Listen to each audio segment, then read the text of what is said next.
रानी अब्बक्का देवी विस्मृति से अस्मिता की ओर। वह वीरांगना जिसने 3 दशकों तक पोर्चुगीजों के सामने सिर नहीं झुकाया।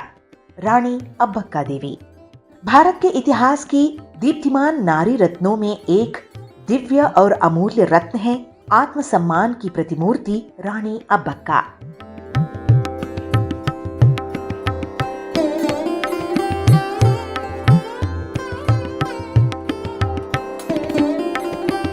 कर्नाटक की वीर महिला जिन्होंने कम आयु में ही आदर्शों को अपनाया और अपने पराक्रम से विदेशी आक्रांताओं को धूल चटाई। वह रानी जिसने पोर्चुगीजों के मन में भय भर दिया और भारतीय इतिहास के पन्नों में स्वर्णाक्षरों से अपना नाम दर्ज कराया। दुर्गा का अर्थ है मातृत्व की शक्ति और इसी मातृशक्ति की प्रतीक थी रानी अब्बक्का देवी।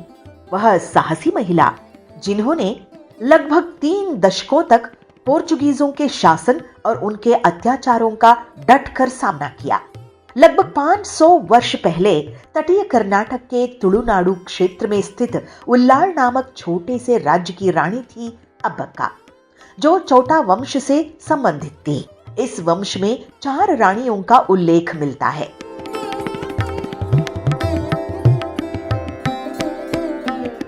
जिनमें से इस अब्बक्का को हिरिय अब्बक्का या वरिष्ठ अब्बक्का कहा गया है। वरिष्ठ अब्बक्का और उनकी पुत्री छोटी अब्बक्का दोनों ने मिलकर पोर्चुगीजों से मातृभूमि की रक्षा के लिए तलवार उठाई और भारतीय संस्कृति की गरिमा को ऊंचा किया।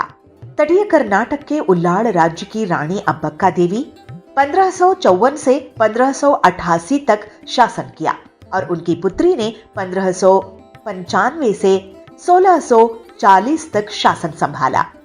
मां ने जो युद्धरत प्रशासन चलाया, बेटी ने वही साहस के साथ आगे बढ़ाया।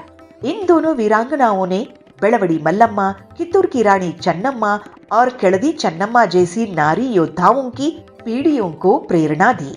रानी अब्बक्का के शौर्य और पराक्रम के कारण उन्हें अभय नारी और अब्बक्का महादेवी कहा जाता था। वह अपने राज्य में लोकप्रिय योद्धा थी, युद्ध नीति में निपुण और अजेय।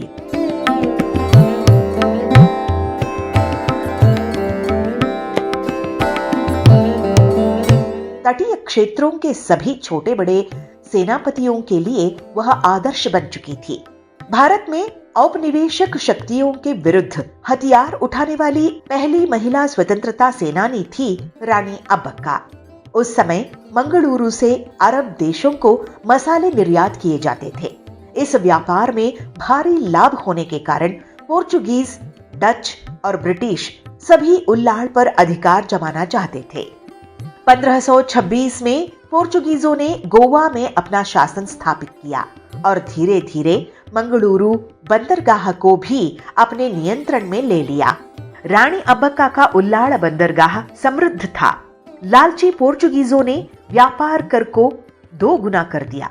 रानी के पति कामराय बंगा ने पोर्चुगालियों से मिलकर अब्बक्का पर अधिक कर देने का दबाव बनाया, लेकिन रानी ने उसका विरोध किया और अपने 3 बच्चों के साथ मायके लौट गई। उनके मामा तिरुमल राय ने उनका राज्याभिषेक कर उन्हें उल्लाल की रानी बनाया। सिंहासन पर बैठने से पहले ही रानी अब्बक्का युद्ध कला, प्रशासन और शासन के प्रशिक्षण में दक्ष हो चुकी थी। पोर्चुगीज अभिलेख बताते हैं कि उन्हें संगीत और साहित्य से भी गहरी रुचि थी। जब पोर्चुगालियों ने समुद्री व्यापार में बाधा डाली तो रानी ने साहसपूर्वक उत्तर दिया, फसल मेरी भूमि की है, किसान मेरे लोग हैं, समुद्र मेरी मातृभूमि का है। यहाँ व्यापार करने के लिए किसी विदेशी डाकू से अनुमति लेने की जरूरत नहीं है। रानी की इस दृढ़ता से पोर्चुगालियों को गहरा आघात पहुंचा। उन्होंने समुद्र में चलने वाले भारतीय व्यापारिक जहाजों को रोक दिया और मंगलुरु के किले पर कब्जा कर लिया। उन्होंने 7 जहाजों और नौकाओं में लगभग 3000 सैनिकों के साथ उल्लाल नदी क्षेत्र पर हमला किया। रानी अब्बक्का ने स्थानीय मोगवीरा, मापिल्ला और बिल्लवा समुदायों के साथ मिलकर संयुक्त युद्ध नीति बनाई। मध्यरात्रि में उन्होंने छोटी नौकाओं में समुद्र पार कर हमला किया। सूखी नारियल की पत्तियों से बने तीरों में आग लगाकर और नारियल के खोलों में बारूद भरकर पोर्चुगीजों के जहाजों पर फेंक दिया। जहाज धधक उठे, सैनिक झुलस गए, कुछ भाग निकले। पोर्चुगालियों को इस पराजय से उभरने में 2 वर्ष लग गए। रानी अब्बक्का ने अपने शासन में हिंदू और मुसलमानों को एकजुट किया। उनके सहयोग से पोर्चुगीज विचलित हो गए। उन्होंने कैलिकट के जमोरिन और गेरुसोप्पा की रानी चन्ना भैरा देवी के साथ गठबंधन कर पोर्चुगीजों के किले पर आक्रमण किया। इस युद्ध के बाद बंदरगाह और व्यापार का नियंत्रण फिर से रानी के अधीन आ गया। रानी ने पोर्चुगीजों को दी गई व्यापारिक अनुमति वापस ली और पर्शिया तथा अरब देशों के साथ प्रत्यक्ष व्यापार आरंभ किया। एक बार गोवा के वायसराय नरहोना ने रानी को दंडित करने के लिए एक बड़ा जहाज और 20 छोटे जहाजों के साथ उल्लाड़ पर चढ़ाई की। उसके पास 300 सैनिक और बारूद थे, लेकिन रानी अब्बक्का डरी नहीं। पोर्तुगीज दस्तावेजों के अनुसार उनकी बुद्धिमत्ता और युद्ध कौशल ने शहर को बचा लिया। वह यूरोपीय औपनिवेशिक शक्तियों के विरुद्ध तलवार उठाने वाली भारत की पहली वीरांगना थी। पोर्चुगीजों के नौसैनिक बल का सामना करने का साहस सिर्फ करावली कर्नाटक की इस रानी में था।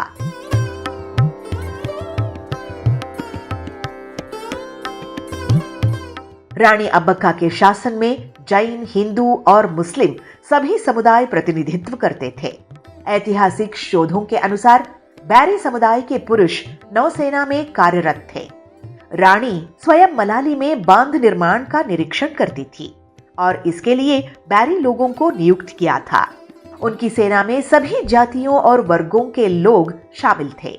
उन्होंने कैलिकट के राजा जमोरिन से मैत्री की और पड़ोसी बंग राजा वंश से वैवाहिक संबंध स्थापित किए, जिससे प्रशासनिक गठबंधन और सशक्त हुआ।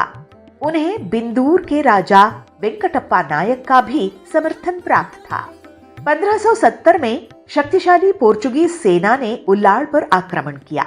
रानी के पति लक्ष्मप्पा अरस के षड्यंत्र से पोर्चुगीजों को विजय मिली और उन्होंने महल में प्रवेश किया। रानी घायल हुई और बंदी बना ली गई। वह पोर्चुगीजों की सामंत रानी बन सकती थी, परंतु स्वतंत्रता की देवी को दास्ता स्वीकार नहीं थी। उन्होंने जेल में भी विद्रोह जारी रखा और वीरगति प्राप्त की। कहा जाता है कि आज भी यक्षगान जैसी लोक कला में उनकी कहानी गाई जाती है।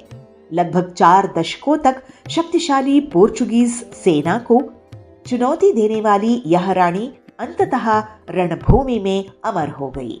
इसके बाद छोटी अब्बक्का ने भी मां के साहस को आगे बढ़ाया। इटली के यात्री पिएत्रो डेला वाले ने अपने यात्रा वृत्तांत में लिखा है कि वह बगदाद के शाह अब्बास से प्रेरित होकर उल्लाड़ पहुंचा था, पर रानी राजधानी में नहीं थी। वे मलाली में सिंचाई व्यवस्था देखने गई थी। शाम को जब वह लौटी तो पिएत्रो ने आदरपूर्वक उन्हें प्रणाम किया।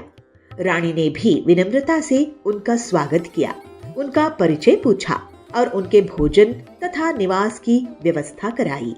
छोटी रानी का प्रशासन भी विदेशी यात्रियों को प्रभावित करता था। पोर्चुगीज अभिलेखों और स्थानीय शिलालेखों में रानी अब्बक्का की दानशीलता, उदारता और न्यायप्रिय शासन का उल्लेख मिलता है। हर वर्ष उल्लाड़ में वीर रानी अब्बक्का उत्सव मनाया जाता है, जहां समाज सेवा और विभिन्न क्षेत्रों में योगदान देने वाली प्रतिष्ठित महिलाओं को वीर रानी अब्बक्का पुरस्कार से सम्मानित किया जाता है। बंटवाड़ में रानी अब्बक्का तुलु अध्ययन केंद्र के संस्थापक डॉक्टर तुकाराम पुजारी कहते हैं, उल्लाड़ जैसी छोटी रियासत की यह रानी पोर्चुगीजों के लिए एक दुस्वप्न बन गई थी। उसने उन्हें भारत की तटीय धरती से उखाड़ फेंका। यह केंद्र बंटवाड़ के संचय गिरी में स्थित है। यहाँ रानी के काल के पुराने दस्तावेज, शिलालेख, बर्तन, कृषि उपकरण, सिक्के, ग्रंथ और घरमट के अवशेष संग्रहित किए गए हैं। डॉक्टर पुजारी और उनकी पत्नी डॉक्टर आशा लता सुवर्णा ने अपने समर्पण से इस संस्थान को ज्ञान का सच्चा संचय केंद्र बना दिया है।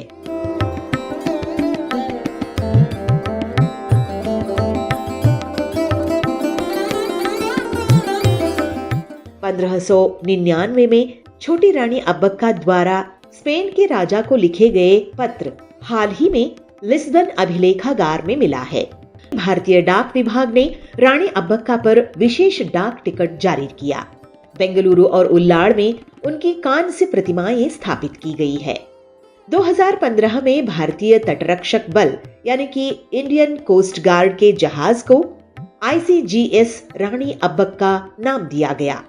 विश्व के किसी भी देश में युद्धपोत को किसी महिला के नाम पर नहीं रखा गया था। यह सम्मान पहली बार इस रानी को मिला। इस प्रकार राष्ट्र ने उन्हें स्वतंत्रता संग्राम की पहली नायिका के रूप में अमर कर दिया। रानी अब्बक्का का साहस केवल उत्सवों या एक दिन के आयोजनों में याद करने योग्य नहीं है, बल्कि यह सतत अनुसंधान और स्मृति का विषय है। आज आवश्यकता है कि उनके वास्तविक इतिहास को उजागर किया जाए। गोवा, पोर्चुगीज और लिस्बन के अभिलेखों में उनके जीवन और संघर्ष के और प्रमाण खोजे जाएं। जब एक शोध दल उनके राजनैतिक, सामाजिक, आर्थिक और सांस्कृतिक योगदान को दस्तावेजी रूप में प्रस्तुत करेगा, तभी रानी अब्बक्का देवी का सच्चा इतिहास सामने आएगा। भारत की पहली स्वतंत्रता सेनानी को स्मरण करना आज भी उतना ही आवश्यक है जितना तब था, क्योंकि अस्मिता की यह ज्वाला आज भी हमें स्वाभिमान का पाठ सिखाती है।